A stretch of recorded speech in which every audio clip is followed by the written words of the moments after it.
Hello guys. अब जेनोपतोमा गएर चामल गरेको थियो, त्यही जग्गाबाट चिनी 55 प्याकेट लोड गरेर फेरि यहाँ बिकेमा लिएर आइयो। अब खाली सालीमा चिनी पनि अनलोड गरिदियो। अहिले फिलहालमा म बिके एरियामै छु। अब यहाँ चाहिँ आराम गर्ने हो। अनि भात खाए भएन, रोटी खाँदैछु गाइस। हेर है, यहाँ पनि छ रोटी, यहाँ पनि छ। अब सब्जी छैन, यता होटल पनि पाएन, त्यसैले रोटी झन्डा कसो कसो गरेर पुरी पाइयो, त्यही पुरी खाएको, पुरी रोटी। पैसा न अब खत्तम छ जिन्दगी ड्राइभरको। यस्तो गरेर त के बाँच्नु हो। अचार दुईवटा रोटी र अचारसित खाएको थिएँ। अब बेलुका भए पनि बिहान खानु नपाए पनि बेलुका चाहिँ मजाले खाइन्छ। कतै भने भात भनेको भात पनि खानु पनि पाइएन, भेट्नु पनि भेटेन। अब उहाँ चामल अनलोड गर्ने बेलामा चामल अनलोड गर्ने इन्चार्जको बहिनीले के हुन्छ होला, भात पाउँदैन होला, यो भए पनि लिएर जाऊ भनेर किनिदिएको थियो। के किनिदिएको रहेछ थाहा छैन। मैले पनि अब मान्छेले दिएको सामान त के हो यो भनेर सोधखोज गर्नु पनि मिलेन। त्यसैले जे दियो, अब जे भने खाने चिजै दिएको छ होला भनेर राखेँ। के रहेछ हेरौँ न। यसरी पेकिङ गरेर ल्याइदिएको रहेछ। अब खाइन्छ यसलाई। यो चाहिँ के रहेछ हौ। यो कोबी काटेको रहेछ, कोबी। यो अचार। यहाँ चामच पनि हालिदिएको रहेछ प्लास्टिकको। अब यो खानु पर्यो नि। अब बिहानदेखि भात खाइएन, दुईवटा रोटीले काम चलाएको थियो। अहिले चाहिँ अब मजा दिएको रहेछ नि। अब छाउ पो दिएको रहेछ, छाउ सुँगुरको मासु हालेको रहेछ। सुँगुरको मासु, वाह, यो सुँगुरको मासु हालेको रहेछ नि त। खाइन्छ अब। यो पनि अब भात जस्तै हो, उपाय छैन। हिजोअस्तिसम्म त अब साथीभाइ धनवीर पिक्कु भन्ने थियो, तिनीहरूसित सँगै जतै लोड गरे पनि सँगै जान्थ्यो, सँगै आउँथ्यो, पकाएर पनि सँगै खान्थ्यो, पालापाली पकाएर पनि खाइन्थ्यो। यसपालि त अलग अलग भयो, उनीहरू डिमापुर जाने भयो, म चाहिँ जेनोपतो गएर आइयो। के गर्नु, भोकै पो बस्यो त हौ। साथीभाइसित हिँड्नु नपाएको लाग्यो होला न के हो गर्नु। यसपालि त भोकै हिँड्नु पर्यो। भोकै भन्दा पनि बिहान दुईवटा रोटी र अचारसित खाइयो। अब अहिले चाहिँ यो छाउ। अब के गर्नु, उपाय छैन। खानु पर्यो। पुरा भोक लागेर टन टन टन भएको छ मलाई त। सुँगुरको मासु रहेछ, दर खान्छ है।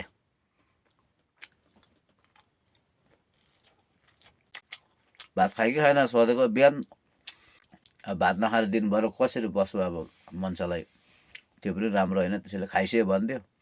शाम त्यो त बेलुका त भेट्दैन होला। तिमी जाँदा जाँदा राति हुन्छ, एक्लै छ फेरि भेट्दैन भात त। म के खाने कुरो ल्याइदिन्छु ल भनेर गएको थिएँ, यो लिएर आइदिएछ। अब लिएर दियो, यो बाटोमा खानु, नभए खाने भए अहिले खाँदा पनि हुन्छ भनेर न भरे खान्छु भने। अब त्यतिखेर अब यो के हो कसो हो भनेर सोध्नु मिलेन। म त फेरि अलराउन्डर मान्छे, जे पनि खाइदिन्छु। त्यसैले चुपाला राखेँ। अहिले बल्ल खानु सुरु गरेको। सुँगुरको मासुसित रहेछ, मजा रहेछ। अब भोलि डिमापुर पुग्नु पर्यो। वाह, पुरा मजा रहेछ। यति थुप्रो ल्याइदिएको रहेछ। पुरा अचार त टमाटरको अचार रहेछ।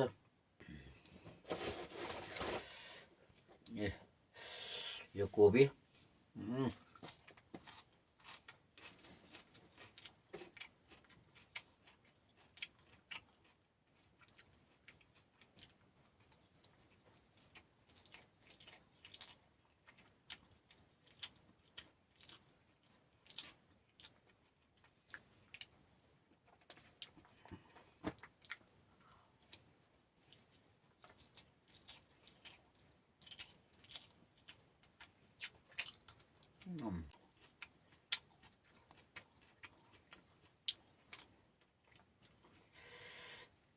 मेरो बेलुकाको भात यही भयो।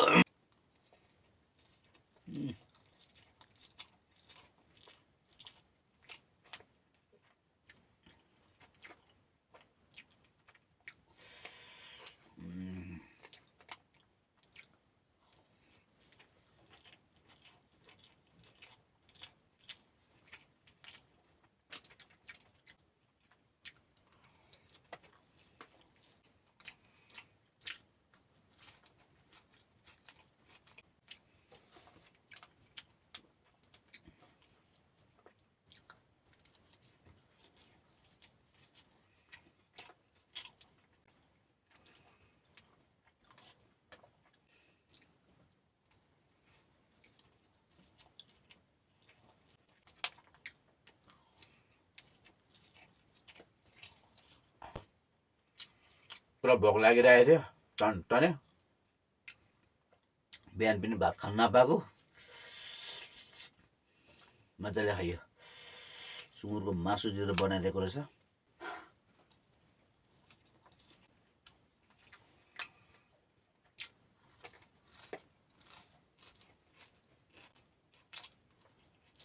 कोबी पत्ता त काँचो त खान्छ भयो भने म त यति मन पर्दैन भयो भने आज त